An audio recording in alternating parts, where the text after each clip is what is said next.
Hi guys, nasa farm na tayo guys.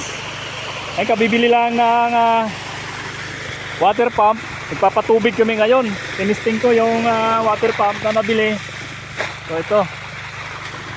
Napakalakas naman ng water pump. So ano lang muna, minimum pressure lang muna kasi bagong bili para tumagal yung ating pump. Ayan. So yung ginastos natin dito sa pump nasa 25,000.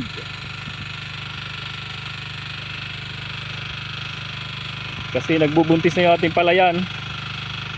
Kailangan natin ng tubig. So yung iba nagbubulaklak na. Ayan guys, may bulaklak na iba. Yan. So brand new itong ating pump dito, water pump ngayon.